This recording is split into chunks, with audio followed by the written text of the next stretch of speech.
com os enteógenos, os estudos não podem ser só teóricos, você tem que entender, Duas coisas acontecem: a neurogênese, fabricação de novos neurônios, e a neuroplasticidade. O que é a neuroplasticidade?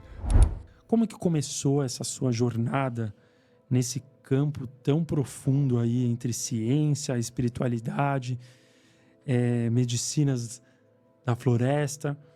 E o que te motivou a estudar o potencial terapêutico dos cogumelos?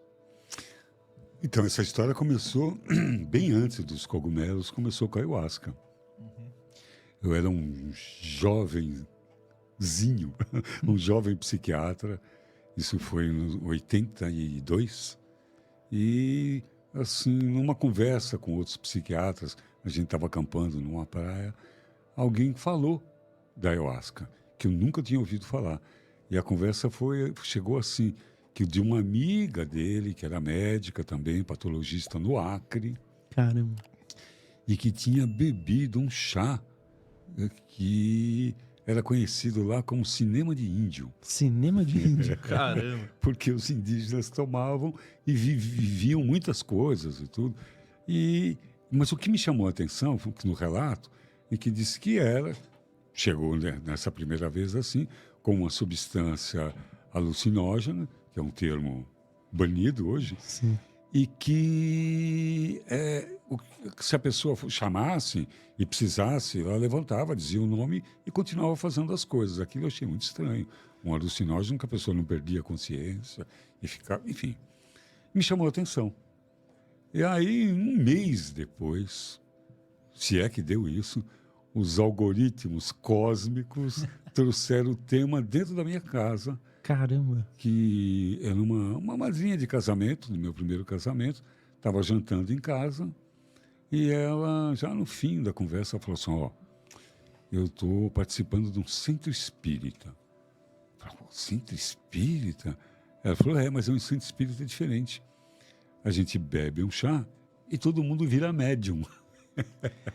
Eu achei interessante aquilo. Eu falei, mas como é o nome desse chá? Aí ela deu o mesmo nome que eu tinha ouvido. É o Asca e tal. Eu falei, eu estou querendo ir lá conhecer. Porque tinha me chamado muita atenção. Mas da segunda vez eu senti quase que um chamado. E também não foi muito difícil, muito pouco tempo depois, estava eu e a minha primeira esposa passando por essa experiência. Na casa, muito bem acolhido, numa casa de umas pessoas, pouca gente. Foi muito bom, foi muito bem... a minha primeira experiência. Como que foi para eles receberem um médico? Porque até então, né, naquela época, se eu não me engano, não era tão comum. Exato. Né? Tinha todo... Se hoje em dia já tem um pré-conceito, imagina naquela época. Então, isso depois eu entendi por que foi tão fácil. E aí, como eu fui pela primeira vez, eu achei fantástico o que me aconteceu, né? Os insights que eu tive... E tive uma verdadeira epifania ali. Eu entendi que o homem não tem espírito, ele é um espírito. Eu era agnóstico e, de repente, aquilo mudou completamente, entendi de um jeito visceral. Eu senti a presença divina. Foi uma experiência maravilhosa. E aí eu resolvi ficar. Falei, eu tenho alguma coisa que eu preciso conhecer aqui e tal. E mais para frente eu fui conhecer a organização que me recebeu, e foi a União do Vegetal, e ela foi criada por um sábio, um mestre, caboclo, era um seringueiro, de uma sabedoria incrível. E ele lá atrás, ele tinha dito o seguinte, quando chegar alguma autoridade civil, militar, religiosa, ou algum médico, eles não precisam entrar na fila, recebam, né? Porque essas pessoas, ela vivia num limbo, era uma coisa que não podia ser permitida, mas também não era exatamente proibida. E ele sabia, e ele disse com essas palavras, um dia os médicos podem ajudar ou prejudicar a legalização dessa substância. Sim. E anos depois, eu estava lá no momento da legalização. Caramba. Eu era conselheiro do Conselho Federal de Entorpecentes quando a gente aprovou o uso da ayahuasca. E, então eu entendi por que facilitaram a minha chegada. Não a minha, a dos médicos, qualquer médico. E eu pude participar do processo de legalização dessa bebida, que hoje ela goza do status de juridicamente legal no país para uso ritualístico. Para uso terapêutico, aí é que está. Aí esbarra na Anvisa, esbarra na saúde, e aí precisa de comprovações para poder legalizar. Então, ela é legalizada, a ayahuasca, para uso para uso religioso, mas não terapêutico. Anos depois, muitos anos depois, eu, por essa filia com os enteógenos, tudo que eu podia estudar, caía na minha mão, eu estudava e comecei a estudar a psilocibina. Quando, no momento da epidemia, da pandemia, eu já estava na minha segunda Covid. Já tinha pego uma, peguei a segunda e fiquei com aquele efeito colateral que era daquela variante Ômicron, que era o brain fog. O que seria isso? Brain fog é um cérebro esfumaçado. Era um efeito colateral que você ficava meio zureta, meio sem...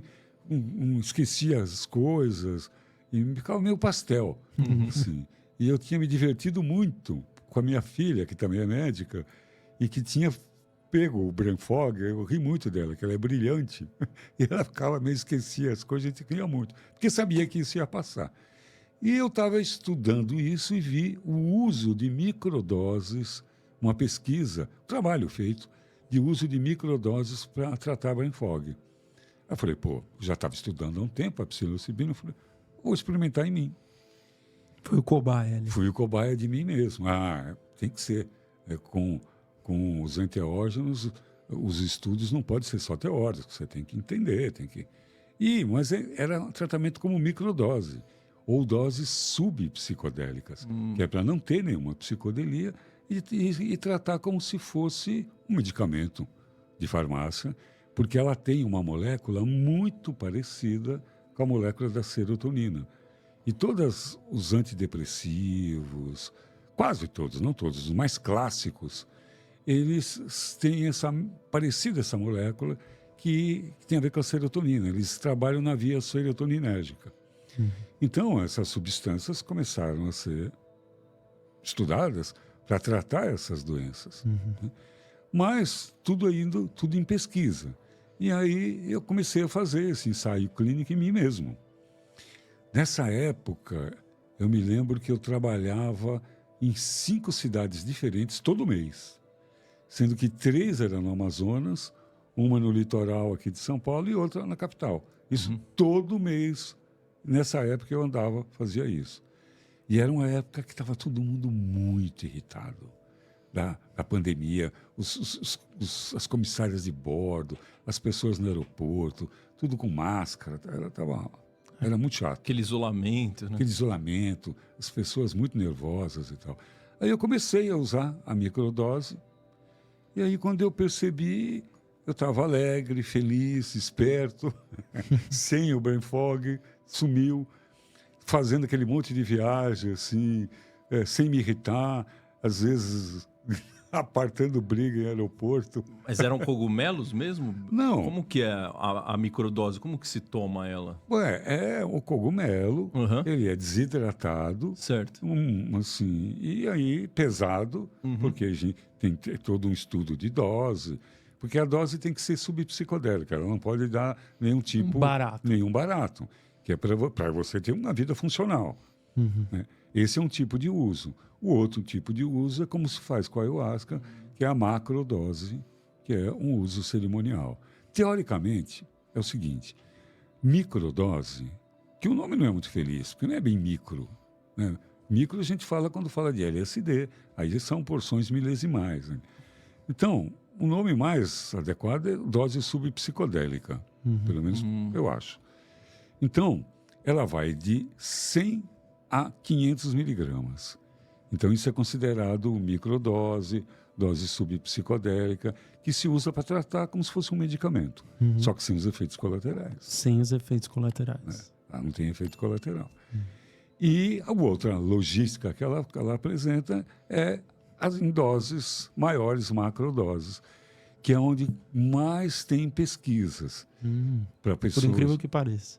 Porque a ciência se interessa com essa macrodose, porque ali acontece uma coisa meio misteriosa, interessante, que hoje a ciência já admite que quanto maior é a experiência espiritual, maior é também o resultado no dia seguinte, nas semanas seguintes.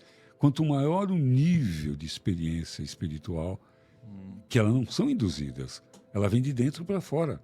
A ayahuasca, ela tem sempre uma sugestão religiosa, ou judaico-cristã, ou sincrética com a selva, ou umbandista, ou budista, ou indiana. Sempre tem uma sugestão espiritual. A psilocibina, assim, dentro do contexto de pesquisa terapêutica, nenhum. Pelo contrário. Não faz parte de um ritual. Né? E eu trabalho até quando faço esses estudos de maneira ritualística, mas sem indução, com músicas, só com som, porque o som é muito importante. A experiência com sound healing, aqueles sons de cura, aqueles tambores. Sound healing, né? O sound healing pode levar a pessoa em lugares. Então. Ondas beta, né? Isso, então tem todo um trabalho sonoro ali com isso.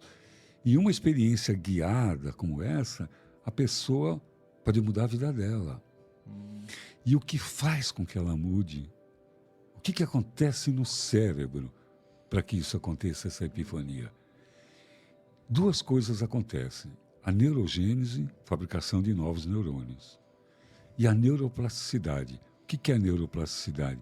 Os velhos neurônios reconectando, fazendo novas conexões.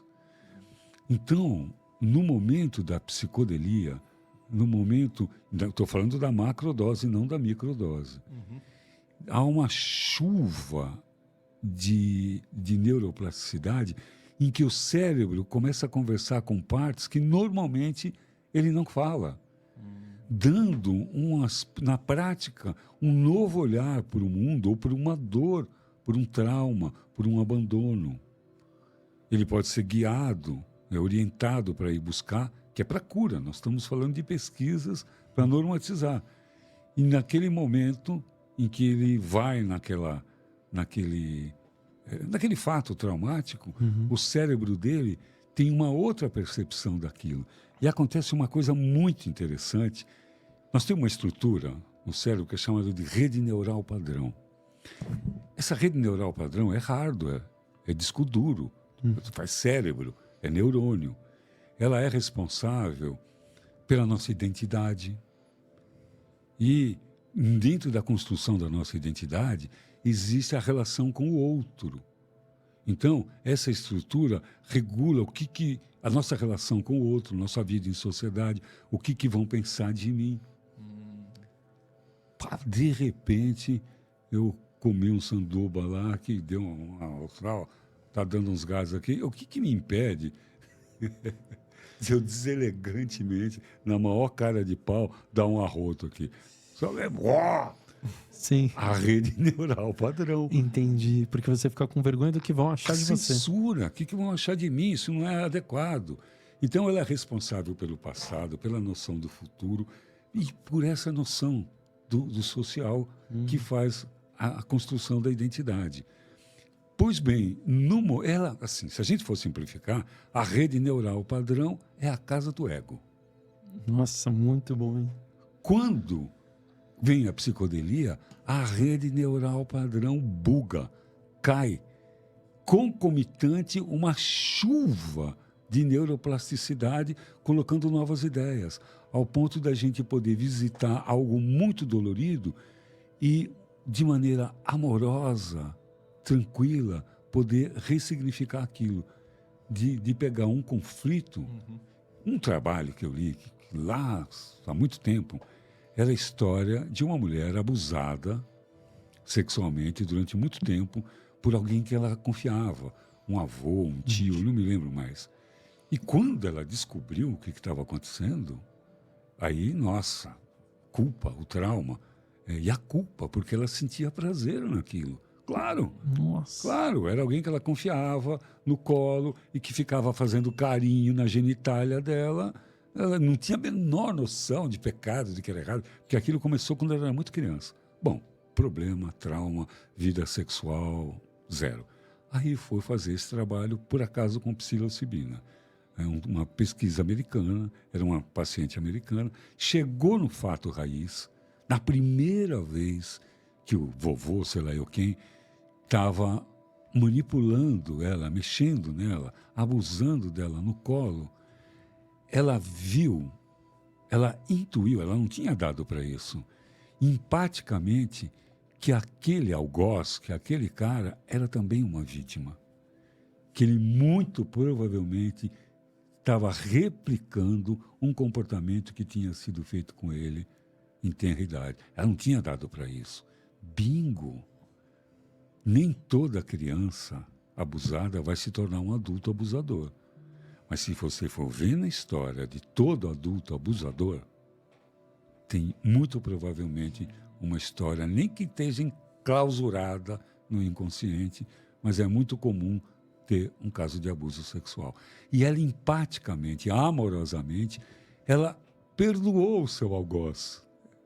No momento que ela perdoa o seu algoz, todo o problema dela se dissolveu, porque o problema dela era a culpa que ela tinha pelo prazer que ela sentiu nisso.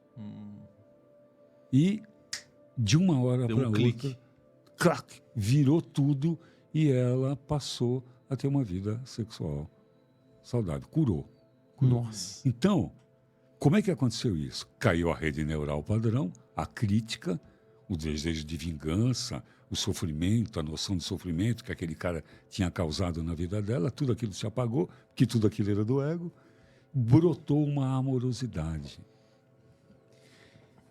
E isso pode acontecer, é isso que acontece. E outro tipo de experiência, que é o que justifica o nome enteógeno, é um desejo, um encontro com a sacralidade nessas experiências. Independente de se tem religião, se não tem, ou se alguma coisa foi falada de dentro para fora, né? Uma comunhão com o sagrado, com a natureza. E isso é altamente terapêutico. Porque as pessoas, eu posso dizer da minha própria experiência, que já tive isso mais do que uma vez, de se sentir no colo de Deus. Como se você estivesse sendo ninário, sei lá, a coisa mais simples para poder explicar, porque é uma sensação que é muito difícil de colocar em palavras.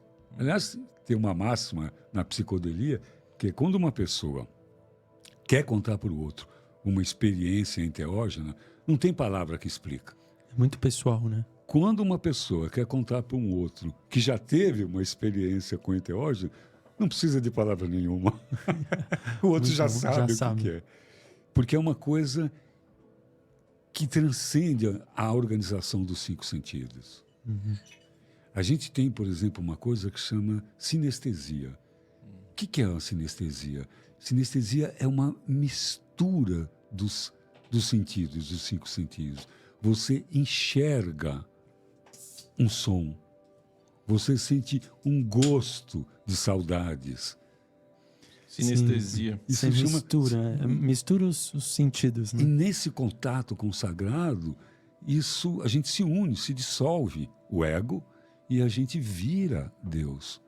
Então, você imagina uma pessoa que já passou da fase de querer morrer, já começou a pesquisar na internet como é que vai se matar.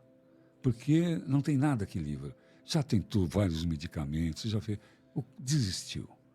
E se ele passa por uma experiência dessa, tudo pode mudar de uma hora para outra. Se ele passa o que eu passei, de me sentir uno com o Criador, essa pessoa nunca mais vai pensar em se matar. Não tem o menor sentido, não cabe dentro de uma mesma alma essas duas experiências, ser Deus e querer morrer, e querer se matar. A vontade de se matar está no ego, então. Está no ego, acumulado por sofrimento, por desesperança, por tentativas de sair daquilo, e que de repente brota. O nome enteógeno significa isso. Theos, Deus, genus, criador, geração, gênesis, do Sim. mundo, criação. Então, é criação de um Deus dentro. Isso é que significa enteógeno.